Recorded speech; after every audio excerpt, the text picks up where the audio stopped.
Good afternoon, everybody, and it is Tuesday. It's a little after 1. I am coming to you live for the 108th time today on Time Out Tuesday.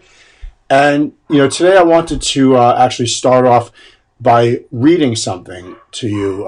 It was something that somebody had posted online, and I could paraphrase it, but they just said it so well that it just kind of makes sense. It's 2 or 3 quick paragraphs, but so here it goes. It's something that an instructor said to their class at the end of the class session in another school. It wasn't at our school. It just happened to have been well said. And what they said was, the number one aim of self-defense is to never use your karate. The first step should always be being cautious about how you carry yourself and how you talk to people. You need to be able to know who you can have a little bit of a joke with, or a smile at, or back chat a bit. And you have to know who you can't do that with. Especially today, there are so many people that just turn like a switch and will think nothing of half killing you because you smiled the wrong way, or you went where you shouldn't, or you carried yourself in a wrong way. And it will happen like that. It's not fair, obviously, but it won't change. As anybody, not just a karateka, you need to be aware not only of yourself, but the type of people you are around and the limits you can go to with each one.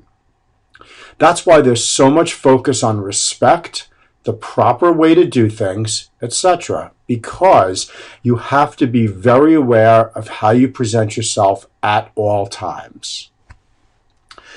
I thought that was really well written, and the thing that really made it kind of click with me is that, periodically during classes, we have the kids go through drills to teach them how to line up more effectively, more efficiently, and more quickly. Now, that may seem a little bit ridiculous if you don't understand that the way we line up is a series of rules. We don't make it necessarily easy for them to line up. We don't dummy it down and make it, totally thoughtless. We don't put dots on the floor. We don't put lines on the floor.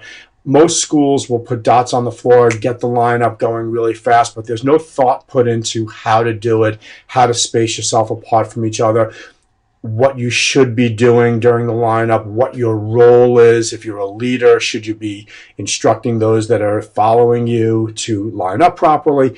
And a lot goes into what it takes in order to get our group lined up. When we have 40 kids running onto the floor and they've all got to get into lines of 10, standing behind somebody in rank order, and you've got a really large mix of students from 6-year-olds up to 12-year-olds, and you've got brand new students maybe just starting today, and you have students that have 600 or 700 classes under their belt.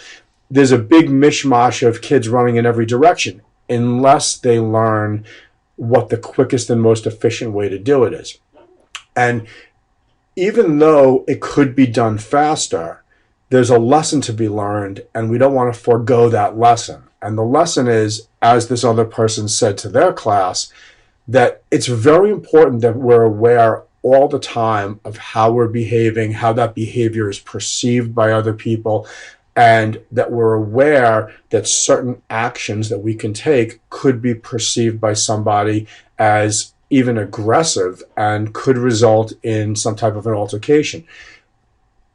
With our students, especially our children, I wanted them to really understand that the first line of self-defense is being aware of what you're doing, where you're doing it, and who you're doing it to. A lot of children in general can be very impulsive. They can act without really thinking about what the ramifications are.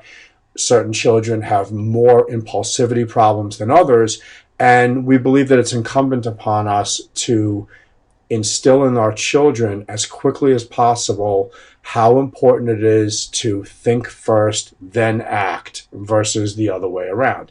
And so one of the tools, and I'm talking about one of many tools that we use to make sure that they understand the concepts of order of operations, protocol, correct behaviors in certain situations, is our lining up protocol, which teaches them exactly what we just talked about, what to do, in what order, what your role is, what you should be doing, who needs help, who doesn't need any help, and that's it. So that's really our Timeout Tuesday for today. We are not going to dummy stuff down to make it easier. That is way outside our wheelhouse in terms of how we teach martial arts.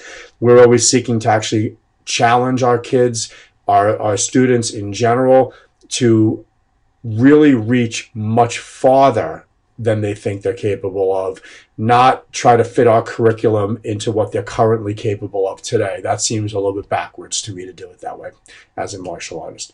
So that's it for today, Timeout Tuesday, and I hope everyone is having an absolutely fantastic day today, and I will see you all at the dojo. Peace.